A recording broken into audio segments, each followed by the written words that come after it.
Two home games for Reading FC this week provided the team with a great chance to reinstill some momentum and gather some crucial points in the fight against relegation. However, a 2-0 defeat to Luton and 4-3 thriller against Huddersfield left the Royals on the brink of the bottom three. Welcome to the Tilehurst End Podcast, episode 287, the show by Reading fans for Reading fans. I am Marc, Mayo, your host, and joining me tonight to talk about certainly one of the more interesting games that probably followed one of the least interesting games that's happened at Reading for a long time. Ben Thomas, the view from the Dolan for the Tilehurst End. How's it going, mate? Yeah, good. Thanks, mate. It's been a weird week again, which is what we come to expect from this club. But yeah, you're right. Sort of two very, very different games, but unfortunately yielded no points, which is, as we all know, exactly what we need. So hopefully we can sort that out in due course. Yeah, that's definitely the, at times in the season, you can say that you'll accept a good performance and not a great result. If that might have been for whatever reason on Saturday, now is the time onwards to get some good results in the bag. We'll be talking about that. We'll also have the Mailbag coming up later on and some Newsbites with the under-23s in action as we're recording, actually, and a new signing, in fact, as well to talk about. So we'll have that later on. Before we go into the recap, big thank you, as always, to our sponsors, ZCZ Films, and our Patreon subscribers. So let's go into it then. Let's talk about Luton 2, Reading 0 and Huddersfield 4, Reading 3. Come rain or shine, it's time to relive the latest match action with the recap. This podcast is sponsored by ZCZ Films, Reading's oldest ultras. The run back to our last win, Ben, is all the way back to November 27th. It's the last time that Reading won a game in the long distant memories of winning at Swansea with Andy Carroll's rowboat and all that sort of stuff, which we probably thought was going to propel us onto greater things. But as it is, that was our last win. And if there's ever a game, well, perhaps not even the most, this is the game that is most embodying of that. But if there was ever a game that didn't look like Reading were going to win, it was the one against Luton in midweek. Yeah, it was dire, really. I think, we can look at Kidderminster and we can look at Fulham and we can go, okay, they're awful results, really, really awful results, standalone results anyway. But in the context of the season, it's dire. And I think really you're looking at Luton and we've had the ridiculous soundbite from Pauno, which has been turned into hundreds of memes. Probably, even the Luton admin got in on the game afterwards about it. But there was no response. There was no hard hitting focus from the team. There was nothing. There was nothing off the pitch in the stands. There was nothing on the pitch in terms of the desire or the lack of desire that I saw anyway. There was just nothing at all. And the frustrating thing is that, with all due respect to Luton, they were there for the taking, and we just made it look very, very easy for them, and they won't have had an easier game. It was very, very difficult to watch it, and I went from kind of being embarrassed in the Fulham game the previous week to just being really sad. It was like watching the club die right in front of you without being too dramatic. It was very, very poor, and I think the concern for me at that point was that he'd come out and said that we're going to do this, we're going to be tougher, we're going to be stronger, we're going to be faster, we're going to be all these kind of words that he came out with, and actually it was the complete opposite. And I just the concern around not being able to raise the mentality of the players for that type of game, given the results we'd had previously, was very, very concerning. And it didn't fill me with confidence going into Saturday, to be honest. But there was literally nothing against Luton. We were lucky to keep it to 2 goals, really, because they were having a bit of fun sort of moving forward, and it was very, very as I said, very sad to watch. And I couldn't wait to get out of there and get home and kind of just try and switch off. So very, very difficult to stomach, and very difficult to reflect on. Everything about the club at that point was just a massive concern, really. Yeah, absolutely. That's the case. The Reading fans certainly walking away from that game. The word nothing, I think, is really the best way of describing this game, because there's almost nothing to talk about, because it was just a game that produced nothing for Reading fans to grasp onto or anything. Tom Holmes with the own goal, and then Campbell scoring in the second half. My Luton supporting friend who's in the away and said that it didn't even feel like they were that good, Luton, and yet it was just such an easy evening for them. And Reading then going into Saturday with the Huddersfield game. Huddersfield, who are playoff pushing this year, really needed some sort of spark of optimism, Reading. And I suppose it came in the team news that came back. Rinwosser, who'd started the Luton game, was fit to continue for Huddersfield. This week we've had Drinkwater, Morrison, Yiadom and Rama were back for the Huddersfield game. Lucas Zhao starting up front for the first time since he injured his hip right at the start of the season. So it actually looked like a good 11 that Reading were able to put out. And I mean, if nothing was what happened in Luton, everything happened against Huddersfield, isn't it? It was just from the word go, it was just such a mad one. And why was that? Was it just both teams were completely open at the back? Were Reading actually playing, pretty well, scored two pretty similar goals through Jean Puskas? Why was this game just almost out of nowhere, such a mad encounter? Well, it's been a tough few days leading up to that. There was a lot of talk about the kind of meeting that Star had, which obviously I was part of the club. And, a lot of kind of chat around that. There was a lot of talk about potentially the players coming back in. Ajaria was around, Zhao was around as well. So, there really needed to be a reaction. We've been begging for a reaction for a couple of weeks, and it felt like within the first 5 minutes we were on it, absolutely on it. And the goal from Zhao was great, very well worked. We've kind of toyed with the idea a number of times on this podcast about having the two up front, and playing that kind of 4-4-2 diamond was something that we've kind of hypothesised about before, and it was great to see that on paper, and then we start really well. But without sounding too negative, we kind of almost scored too early because we didn't set ourselves defensively at all well. They came back into the game pretty quickly, obviously then got another one in it, and by that point you just knew it was going to be a free-for-all. The Zhao goal was very well worked, nice ball through, similar sort of vein to the Puskas goal, which I thought was probably the best goal we scored on the day. So they were active. The balls were going in the right areas, but we just couldn't get control of their front players, and they were kind of pushing us all the time to kind of defend. We weren't doing the basics right. Admittedly, there were some blocks, block tackles that we were able to put in, but generally, organisational wise, it was just all over the place. It was like a game of FIFA in some respects, really. And again, we come out on the wrong side of a result that probably before kickoff everyone would have been chuffed with a draw, definitely delighted with a win, and suddenly we're on the end of a 4-3 loss. So it's another difficult one to take, and there were positives, but at the end of the day, as I've kept saying all the way through, we have to get points on the board. It doesn't matter how we play. We win 1-0, 2-1, 4-3, whatever. It doesn't matter. We just need to get these points on the board, and kind of really stamp our authority on games, because at the moment we're only going in one direction, and it's difficult. It is difficult. He tried to mix it up. He's brought some players back in that we haven't had previously, but the result is still the same.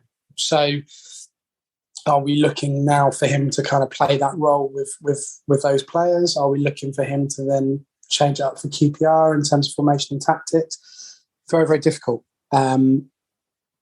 We'll just have to see. But it was a difficult, another difficult result to take, bearing in mind that parts of our play, particularly in the final third, were very, very good and very positive.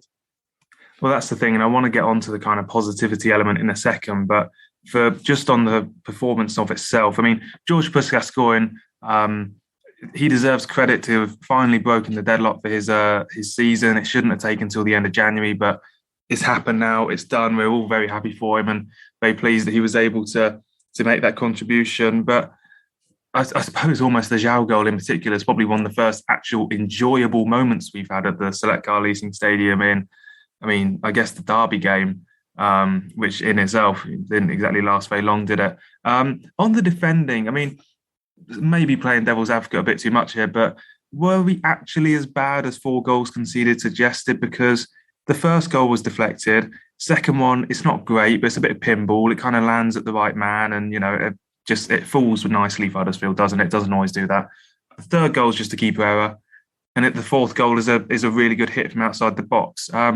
Were we, in a sense, was it entirely justified is it entirely justified to criticise the defending for the goals, given that actually like 2 or 3 of those goals won't happen most days of the week? Well, I think short answer is yes, because you don't just look at the back five or the back four or whatever system we're playing. You look at the whole team defensively, and we this season we've not been able to defend as a team. So we brought Drinkwater in at the start of the season. His form has massively dipped. We haven't had probably the protection that we had last year in terms of Renamotor and Loren in that kind of double pivot, with one kind of sitting deeper and the other one pushing forward a little bit. It's been a little bit messed up in that kind of central midfield role, or roles rather, and no one's really got to grips with what they should be doing as a defensive cover. So we've had a few players that have tried it, but it for me, it's not really worked. And so when we talk about defending, we don't just look at, in that case, the back four and the goalkeeper. You look at what's in front of them. And for me, there was just too many runners coming through the middle. There was kind of, wingers probably weren't doing as much defensive work as they potentially could have done to stop those crosses going in. Again, that's not solely down to them, but there needs to be some sort of pressure on the midfield of the opposing team to kind of stop those balls going into the box and getting in those positions. The fourth goal you mentioned was a great hit, but defensively, there was no one out rushing out to kind of just put the slightest bit of pressure on it. It was like statues. Take nothing away from the strike because it was absolutely brilliant. But the point is that there was no kind of pressure for him to hit that ball first time. He just chose to do that. And I think this is where we've got to sharpen up as a team. It's not just that back defensive unit, it's kind of everything else around. Drinkwater did come in for a lot of criticism from fans on Saturday. I didn't think he was horrific. I didn't think he was brilliant, but I certainly don't think he was the worst player on the pitch. And I think really it's about taking responsibility, and that's what I felt all the way through the season, is that there are players that come in, change personnel, but within games we don't take responsibility, we don't show up. You contrast that with the women yesterday, and you think, well, at one point they were 2-0 down. Obviously, the keeper went off, and there was a brilliant quote from Tash Harden, who after the game said, we always demand that players show up, do their absolute best, and take responsibility. And for me, for a lot of the core in the men's team this year, that's not happened. And that's the most frustrating thing about it. And this kind of constant shift between where the problems lie at the club. The players do have to step up a little bit now. And I think once we were kind of getting ourselves back into the game on Saturday, there should have been someone there kind of in that midfield role to go, right, this is what we're going to do. We're going to control the ball, control the pace of the game, and kind of help our defence out a little bit. Morrison's come back in after a very long absence. He's played, 2 full games in a week? That's a tough workload for someone who is, to be fair to him, aging, but also has come back from quite a long injury. And it shouldn't just be on him, it should be everyone else around him as a collective body to be able to stop these things from happening. Well, the thing I would say on Morrison as well is that one of the excuses that we have had for basically all season is that injuries have been holding us back. And obviously players like Morrison, Renamotor won't be 100% match fit, although this week certainly would have done them a world of good in that sense. But as an excuse, that is now going away for the team. Looking ahead, Yaku Mate was back in the under-23s tonight. They're playing Aston Villa. He started that game. We'll see how long he lasts in it. And Tom McIntyre is also back in training, we're hearing today. QPR will obviously come too soon for him, but maybe we got a little bit of a break, about 10 days until the next game after that. Maybe that will be something he can feature in. To round off the recap then, I just kind of wonder, going forward, is this game something we can actually take hope from, or is that a bit clutching at straws? Can we actually look at a 3-4 defeat at home to Huddersfield and say there are positives and we'll move forward with them and we are optimistic for the future or the short-term future? Or is that just asking a little bit too much? Because for me, I kind of felt a bit more optimistic after the game because it wasn't a stupid useless defeat basically that we've had so often.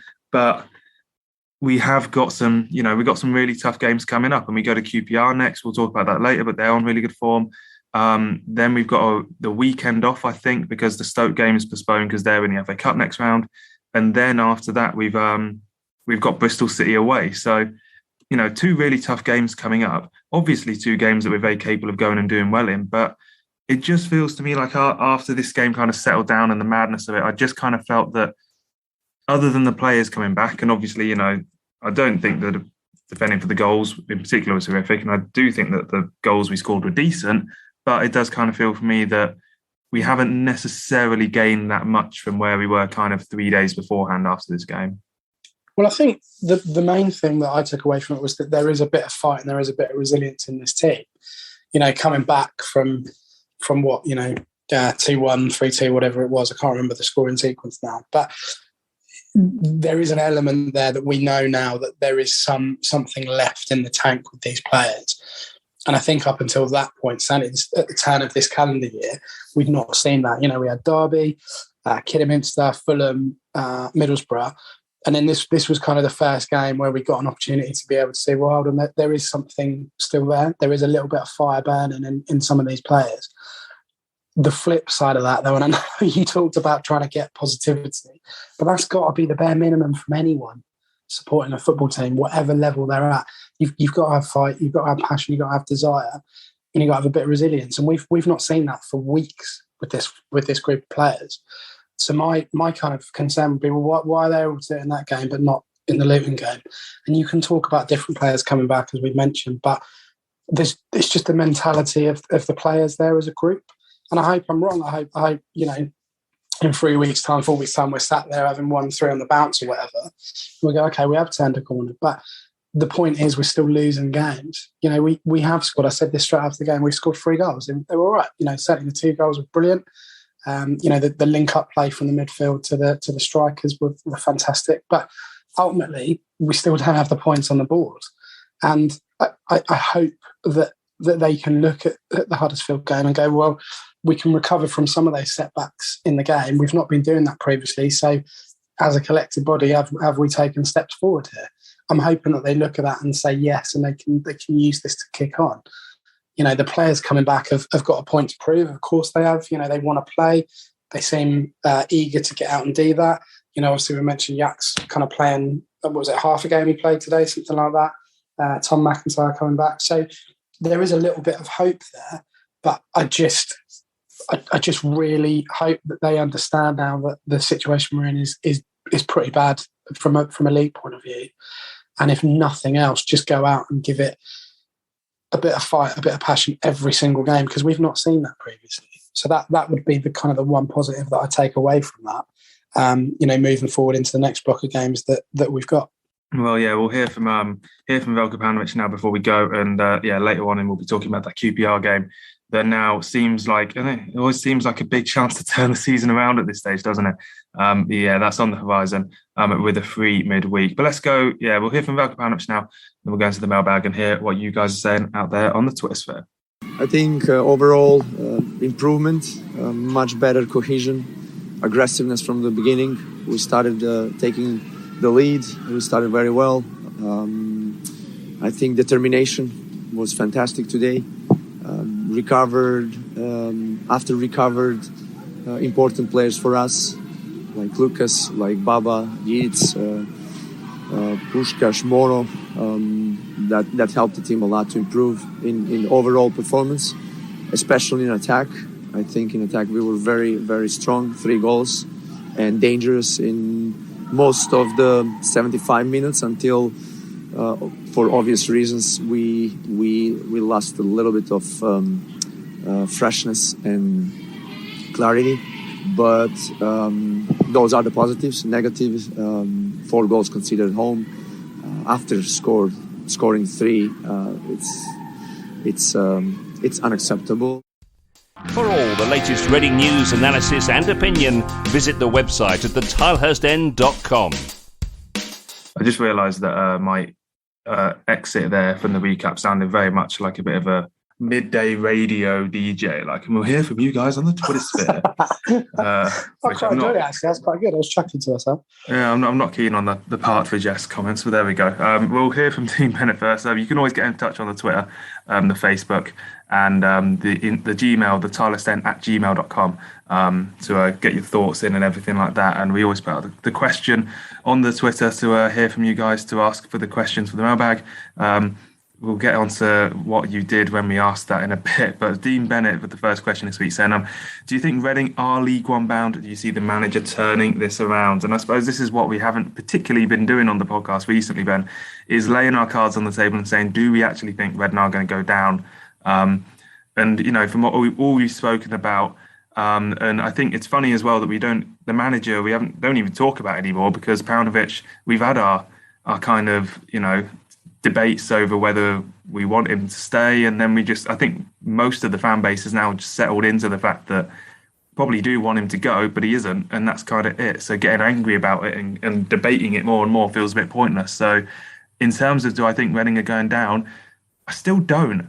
It can be naivety, it can be, you know, blind optimism, whatever you want to call it, but I still think that if this team is fit and knows what it's doing, obviously there's, you know, I have questions over the manager as to whether he can do it, but ultimately we don't have to win every game to stay up. We just have to put a certain amount of points on the board, bit of momentum for a few weeks, and, you know, it's not the hardest thing in the world for this group of players to stay up. So I'm leaning not 100% that Reading are going to stay up, but certainly towards the 65% chance that I think Reading are going to stay up. I don't know whether you think that is, you know, foolish or whatever.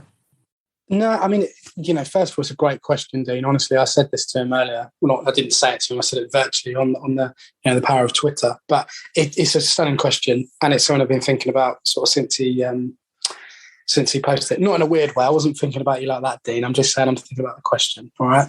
What? The short answer for me is no. I don't think that he personally can keep us up, because I don't see.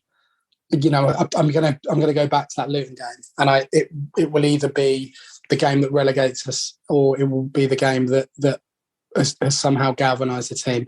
Forget Kidderminster, forget the Fulham game. You know, that Luton game for me was an absolute punch in the stomach because of the performance and the mentality that we saw, or rather didn't see. So my honest answer to that question is no. I don't think Paunovic will keep us up. Do I think we have enough quality in the players and enough aptitude in the players potentially to keep us up? Yes, I do. So come hook or by crook or whatever, I honestly do feel that, like you, Marc, we will end up staying in this division. I don't think we're going to go on a magnificent run at this stage. My personal opinion is that I think we will sign, you know, a couple of other players that will help us out. I think those players coming back are going to have a massive difference. But I don't think that Paunovic at this stage, as harsh as it sounds, will be able to keep us up, because he's not shown for me in recent weeks that he is able to motivate those players. And I like the guy. You know, I've said that time and again. I said it before Christmas. I don't want to see him sacked. But, you know, we've kind of come to probably the worst month the club's had for years that I can remember. And he's still in a job.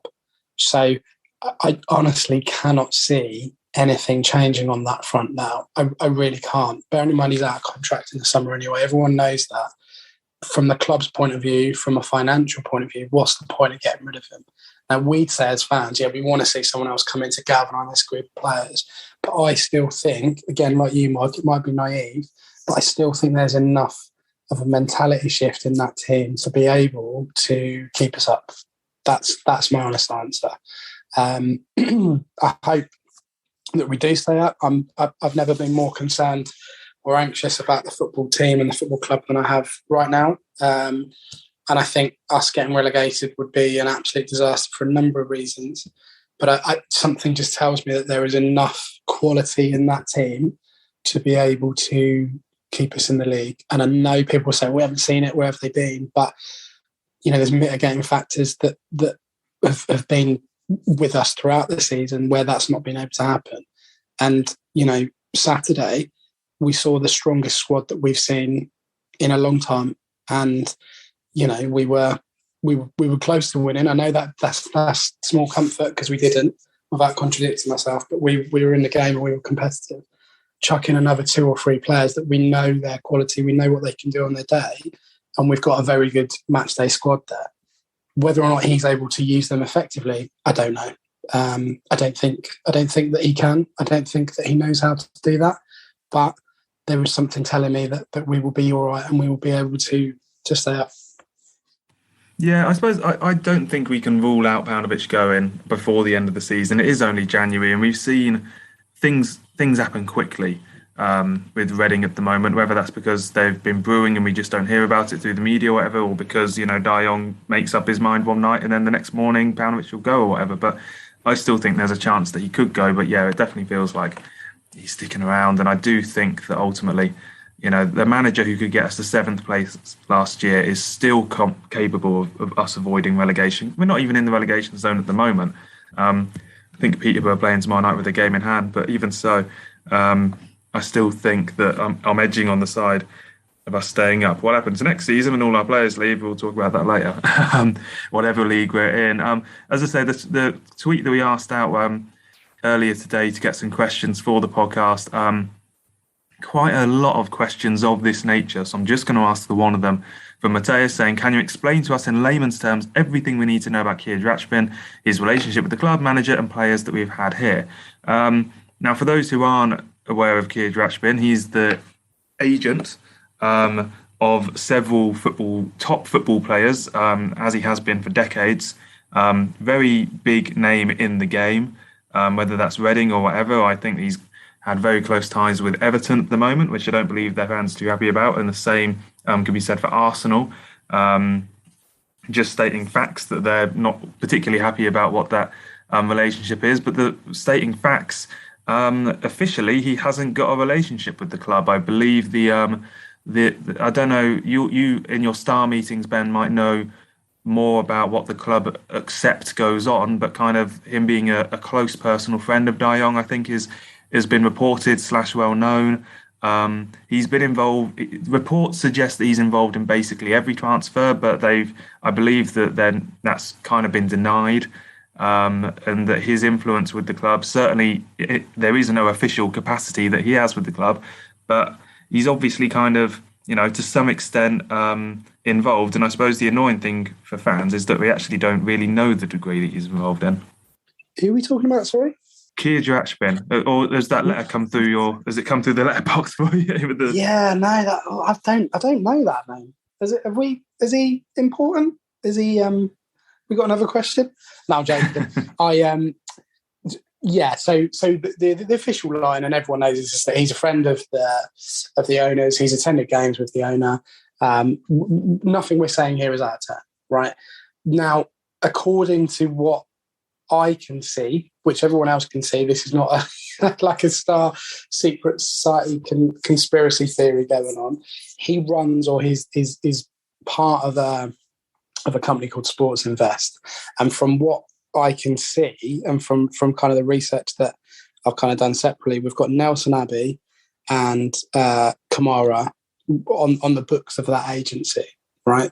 So beyond that, we're literally just clutching at straws in terms of not we, but Reading fans and people connected with the club that aren't on the board are kind of clutching at straws with his involvement. So, we obviously have to be very careful what we say on this recording. But, in terms of his involvement, we just don't know. It's like any rumour in football. So until the club come out and say one thing or the other thing, all we're going on is kind of hearsay and as I said, rumours. Now we're led to believe that he's involved in Everton. There was pictures of him at the Everton game at the weekend against Aston Villa. We know that he's been involved in other football clubs before.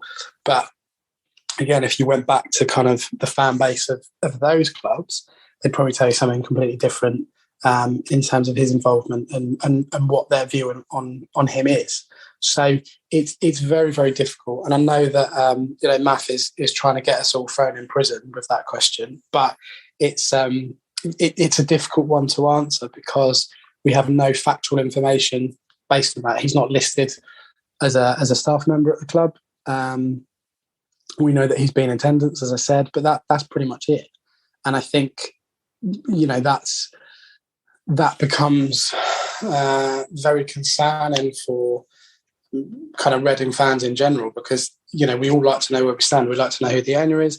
We know who the CEO is. We don't know who, the person in charge of ticketing is, and so on and so on. So we're used to, as a football club, knowing faces, knowing people's roles, and knowing what they're kind of accountable for. So that's kind of where we're at the moment with this, story or non-story, basically. Well, yeah, and that's the thing, isn't it? When it comes down to, I think, effectively, obviously, fans on social media who really don't like him, the kind of desire is to kind of pin all of the bad things about the club on this one character who, is involved to some extent or isn't involved, or whatever you want to call it. But I just find it very difficult to be happy or to be, content with the idea that there is one guy potentially, having a big influence behind the scenes that is off the record. But at the same point, I feel like it's not the smartest thing in the world to assume that all of the bad things going on at the club is because of a guy pulling the strings off the record and all that sort of stuff. It just feels like it doesn't feel like tangible enough to really grasp and get angry about, as it were. It is worth pointing out, again, this is factual information. This is all out there. On transfermarket.co.uk, there is, on our list of current players or squad players, there is 11 players that are kind of on our books or have been on our books. I'll include Andy Carroll in that. And they're not listed as having an agent. So that's kind of 11 players. So that, is that interesting? I don't know. Is that the norm for other football clubs? I mean, I haven't had time to go and look at an equivalent like Sheffield United or whatever. But, having 11 players on that list with no agent listed, I don't know. Is that normal? Is that? Yeah, I think that in the past those sort of things have been kind of disputed or denied. I don't think those databases are necessarily perfectly up to date, is kind of what people say usually. But yeah, I think ultimately it's just one of those things that we as Reading fans, I think almost this is one of the things as modern football, you kind of said there, and it's not guaranteed with modern football, but it's almost one of the things you have to come to terms with somehow, whether you're happy about it or not. And I never tell people that they should be happy about this, is that when you have an owner who isn't someone like John Medeski, who isn't a local area, see them round town in purple turtles sort of owner, you're going to end up with people associated with the owner, whether it's our CEO, who is Daeong Pang, isn't someone that we know particularly much about, and all this sort of stuff. You get people who we aren't familiar with, or aren't public figures and all this sort of stuff. When they're not the Nicky Hammonds turning up on BBC Radio Berkshire before a game a few times a year, and they're not the other familiar faces. We haven't got the scout that's the left back's dad anymore, and all this sort of stuff. It's just how, unfortunately, it's just one of the things I think of modern football that happens at a number of clubs. And whether it's for our benefit or not, I think we can debate that a lot. And we ultimately don't know the facts as to whether it is or isn't, because, as I say, I think I'm cautious against pinning the blame on everything that's bad on one character who's not ultimately officially part of the club. So we'll move on, and ultimately, if any developments do happen, we'll always mention them on the show and on the podcast. Tom HSN, other than a reserve keeper, he says in brackets apparently, but that's now confirmed, which we'll talk about in a bit. What areas do we need to strengthen / prioritise, given the highly unlikely occurrence we actually do sign anyone? We'll talk about the signing we have made in Newsbites, so that'll be coming up. But outfield players then, Ben. We've got a week until the deadline. We'll probably have our next show before the transfer deadline day, so we'll give a full-on preview for that then. But as we go forward now, we haven't sold anyone yet. We've signed one player, a goalkeeper, and outfield players. I just think it's almost a case of anywhere is good to strengthen, really. If it's a fullback, then probably not the most important place, but could do with it. Potentially attacking players, someone who can play out wide, but Ovie Ajari is another player who might be coming back soon. It's just really hard it is almost a case that any man through the door at the moment with a bit of experience, a bit of talent, I think you'd accept it. Yeah, and I think on that, me personally, I would take any kind of deal right now, whether that's loan, whether that's a short-term contract to the end of the season, whatever. I mean, I don't think we're going to be bringing players in that we're going to go, right, here's a 2 or 3 year contract at this stage. Given the overhaul that we all anticipate in the summer, I don't see that happening. So I think they're going to be short-term deals until the end of the season. A quick yes or no, will Andy Carroll sign? I think he'll come back. I just think we will re-sign Andy Carroll. I don't think we will, but sorry, that was a bit of a segue from Tom's question. It's not my job to give questions in Mailbag, it's everyone else's. So yeah, anyway, back to the original point. Well, yeah, I mean, I think we will re-sign Andy Carroll for the sheer fact that I think if he was going to go somewhere else, he would have done that by now. There are a number of reasons why I think he will come back, but I just have a feeling that he will potentially come back to us and play a role, really. I'd like to see a bit of extra cover in kind of that defensive midfield role, if that's the route we're going to go down. You know, if he's going to pin his colours to the mast and go, right, we're going to go 4-4-2, then we need something else in that position for me personally. You know, we're in this bizarre situation where we might have just an embarrassment of riches coming back now, because obviously Halilovic has kind of just not dropped off the face of the earth, but everyone's kind of forgotten about him, so he'll probably come back.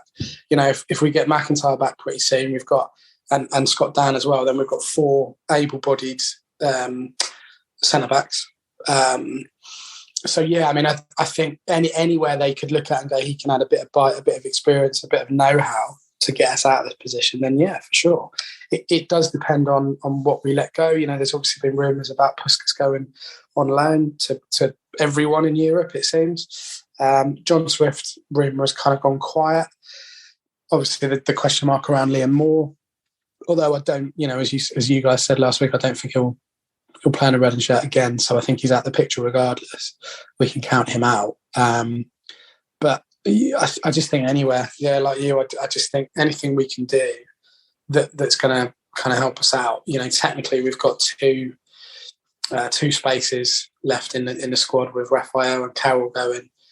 Obviously, I don't know if Liam Moore is allowed to be removed from that 25-man squad. I'm not sure the regulations on that.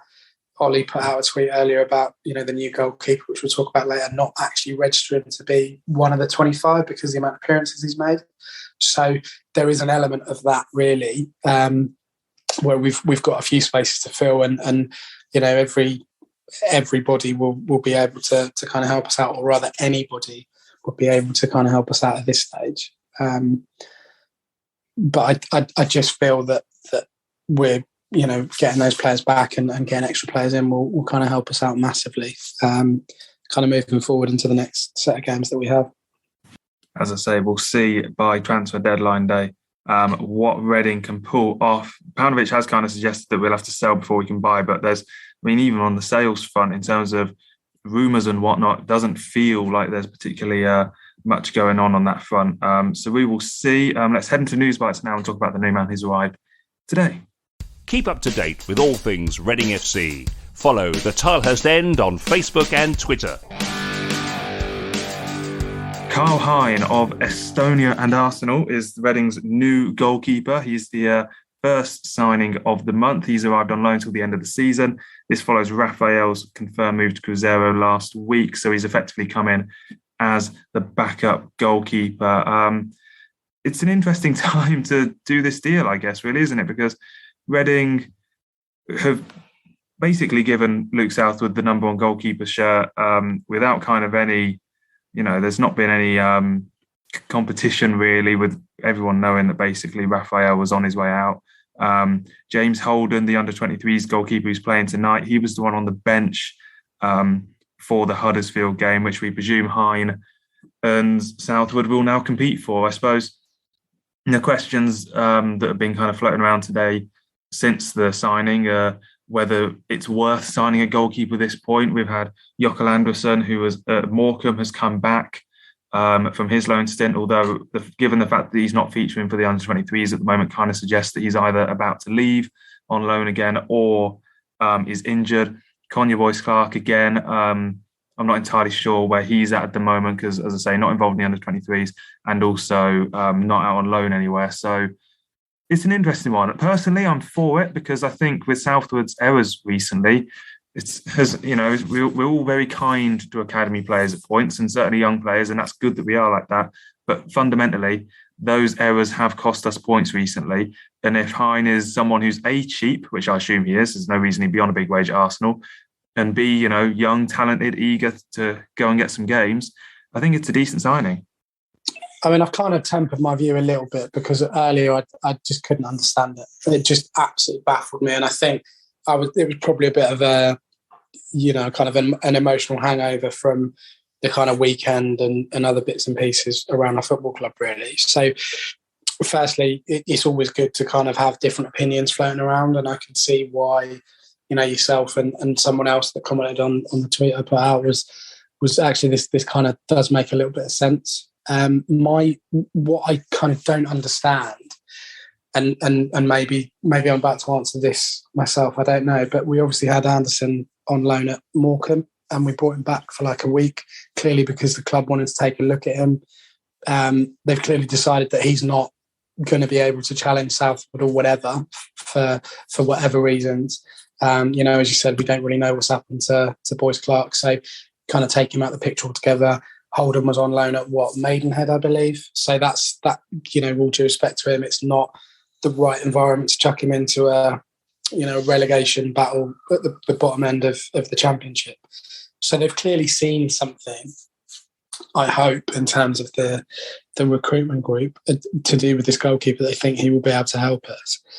What I'm not sure about though is what Anderson has done in the short time that he's been back at the club to make them think that he's not capable of competing, because he's been on loan, he's been playing regular football, all right, further down the leagues, but he still had regular competition, similar style of football, but less quality to what we're playing now.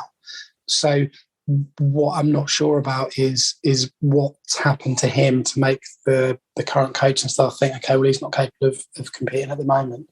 Now, I think on the point for Andresen, quickly before you move on, the only thing I would say is that, and Sim, the editor of Tilehurst End, pointed this out on Twitter, and I didn't realise until he did, that he was actually dropped by Morecambe about 2 months ago before he came back after a 4-0 defeat to MK Dons, I think it was.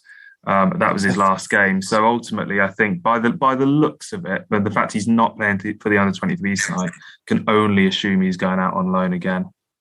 I guess if he was dropped by Morecambe or whatever, then they'd be looking to ship him out to a place he's going to play potentially. I don't know.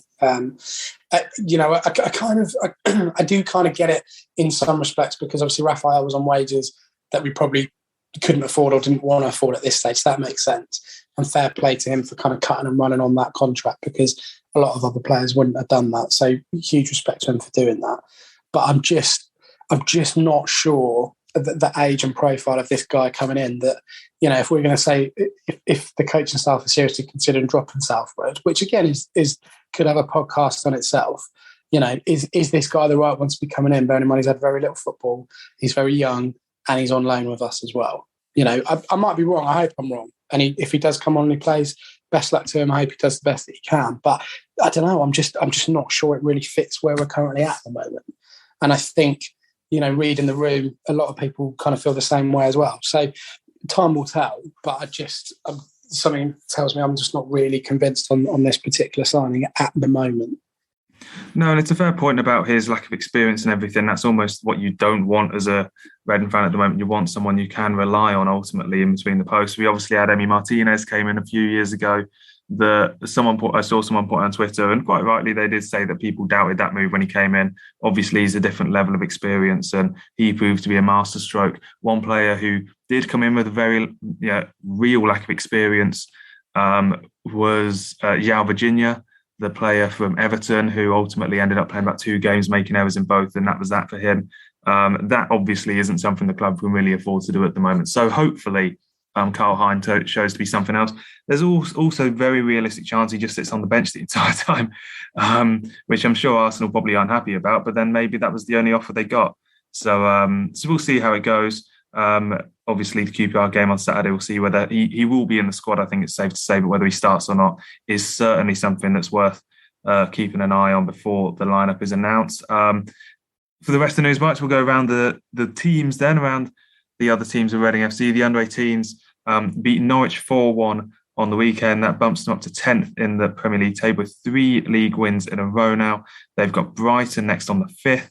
The under-23s, they had a 3-1 Premier League Cup defeat to Norwich. Jeremiah Okon-Peters scoring for Reading in that. They're currently playing Aston Villa, which is almost finished now, but I believe it's 2-1 to Aston Villa. Yaku Mete starting in that one with Jamari Clark scoring with that one 2-1 at half-time, as I say. And the women's team, 2-0 down at half-time against Birmingham, 3-2 win at the Select Car Leasing. And this team is just doing so well at the moment. They're truly in the picture for, maybe even a top 3 finish or something like that. It's just been a delight to see. Look, they've been brilliant, absolutely brilliant. And I think it's testament to Kelly Chambers and the rest of the coaching team, how together they are. Some brilliant players in that team, really. The goal from Emma yesterday was just an absolute peach, but the build-up play as well and the resilience that they showed getting back into the game after the setback with Maloney and goal. So, yeah, look, you want to see our teams doing well, regardless of what age group or where they're currently playing. We want all our teams to be doing well because it's great for the club. We need some positivity, let's be honest, and they're bringing it in spades at the moment. So really, really delighted with them. When I kind of saw the score, I was like, okay, well, I was 2-0 down now, but the resilience and the determination and everything is great. They've got some cracking players, really. Woodham I really like. Obviously Harden's been fantastic this season as well. So there's a lot of players there that really have shown great commitment and great sort of determination to turn their awful start around, as we said a couple of months ago. So credit to Kelly Chambers and Mitch and all the staff there. It's been lovely to see. So well done, and I hope you can keep it going. Yeah, they've got Brighton away in the FA Cup on January the 30th. So a big game there because the Cup run really would solidify, this being a good season for Reading FC women. And I suppose the biggest compliment I can almost pay them at this point is that when I saw the score being 2-0 at half-time or just before half-time, obviously Birmingham aren't the best team in WSL, far from it, but I never thought that the game would finish 2-0. I actually thought, this isn't over, and they absolutely proved that right. And that was, it's just a really nice season to be going on for Reading women at the moment. Hopefully, might be able to get one or two of the members of that team on the podcast at some point. I've been talking to the club about that, which we would love to happen. So kind of the balls in their court, as we can put it. So let's go on now to the big match preview and talk about what the Reading FC men's team is going to be going on with this Saturday. Be loud and be proud and back the boys and make some noise. Come on, you Rs! Shout out to this week's podcast sponsor, ZCZ Films, showing that age is no barrier to being a hula hoop. Well, it doesn't get any easier. As we've said before, it's QPR on Saturday. Unbeaten in the last 6 meetings, Reading are, funnily enough, for QPR. Winning 2. Should have beaten them earlier in the season, but 3-1 up with 10 minutes to go obviously wasn't enough for this team to get 3 points. And that's probably one of the many dark days we've had this season, unfortunately. QPR 4th, and they've won 3 games in a row. I suppose the question for this one after the Huddersfield game, obviously, injuries aside, can't assume that anyone's going to be coming back, maybe Ajaria. But what changes do you make to the team for this one then? Because George Puskas has just scored, so I don't think you can take him out. And almost everything, I guess, maybe changes to the defence here and there, but you with the goalkeeper perhaps, but you're not going to take out, Yeda and Rahman, be a bit early to take out Morrison. Holmes as well as, unless Dan is fit, in which case maybe. But this team, do you make any changes to it?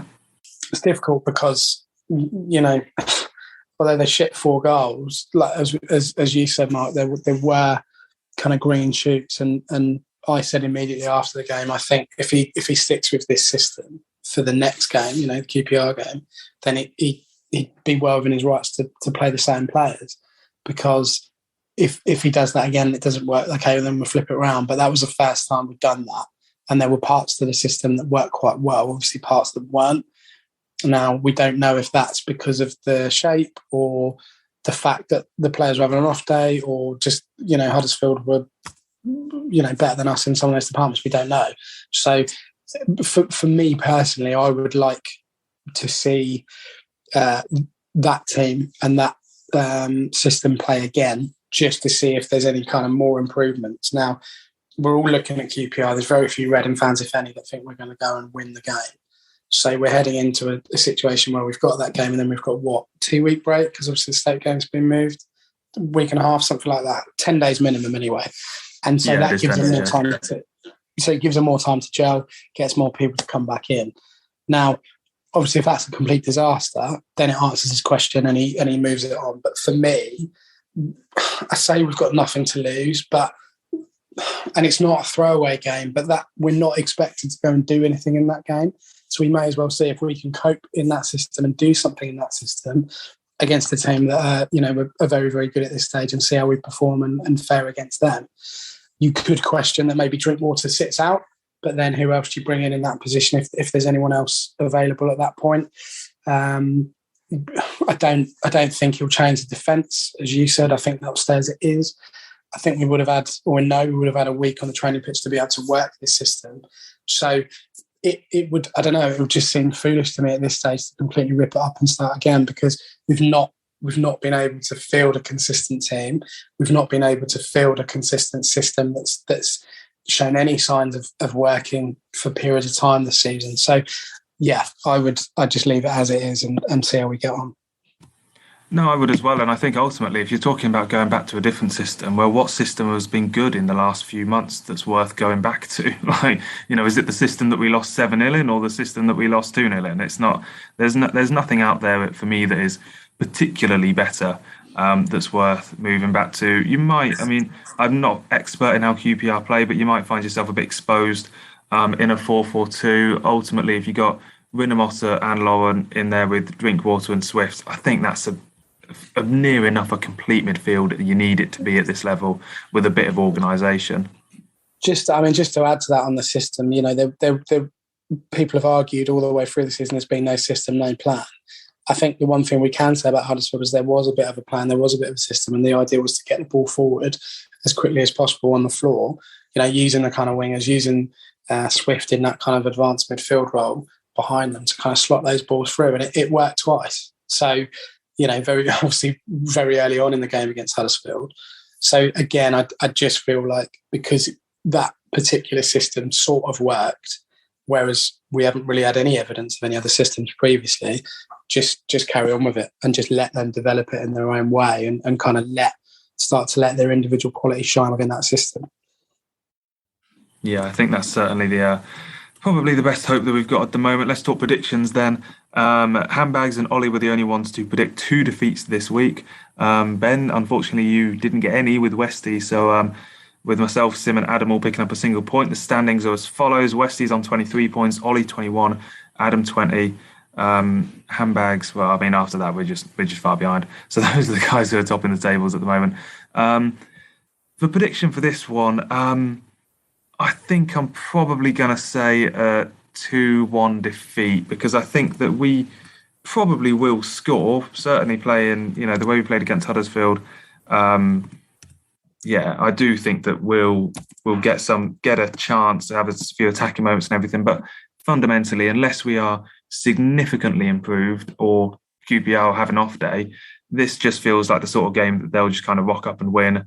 And maybe it'll be a late goal or something like that. But I just don't have, I don't have a huge amount of optimism for this game. Even if I do think that the team did definitely improve on Saturday, I don't think only if we'd have won that game convincingly did I think that we were going to go to this game and have a comfortable or a really good afternoon.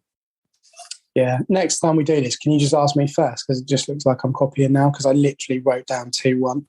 So, I think most people said 2-1. Most people said 2-1 defeat for Luton, to be fair. Oh, did they? Except me, obviously. So I'm going 2-1 QPR. Yeah, I don't see us getting any result really. I hope there are still some improvements and some kind of solidified of that system we talked about. But yeah, 2-1 QPR for me.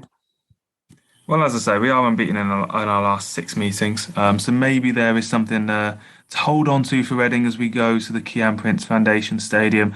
Hopefully have a few travelling fans going as well. And as we kind of alluded to earlier, we are on a weekend off afterwards with that Stoke game being postponed. But the 9th, we are away to Bristol City. And a bit of a hectic run after that. We've got Coventry, Peterborough, Preston, Birmingham and Blackpool all in February. So a pretty busy time after we have that weekend off. So I don't think it will do us any harm to have a weekend off, unless, of course, we beat QPR, in which case you want to play again. So, yeah, we'll be back after that QPR game to review everything that happens in West London. As always, Ben, thank you very much for popping on for the podcast. No problem at all, Mark. Take care, everybody. Enjoy your week without any midweek games, and we'll see you soon. Absolutely. Plenty of time for Reading to recalibrate and rejuvenate on the training pitch. Our confidence in that happening is perhaps waning a bit these days, but at least Reading, there were potential green shoots on the weekend with the midweek game against Luton, I think being completely, not a great start to the two games at home, but hopefully there is something around the corner, which, ultimately, this is how I've been ending the podcast for weeks now. And as I started it with today, 27th of November, the last time Reading won a game. We are still in January is kind of my ultimate point for why we were talking earlier about still staying up and everything like that. There is still so much football to be played. We're not even talking about run-ins or business ends of the season yet. And Reading fundamentally aren't even in the drop zone at the moment. So we'll see how the final week of the transfer window goes. We'll see how we go at QPR. We'll reconvene, and maybe there'll be no grandiose message of positivity to end the show this week. But as always, thank you for listening. And as always, come on your arse.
You smile.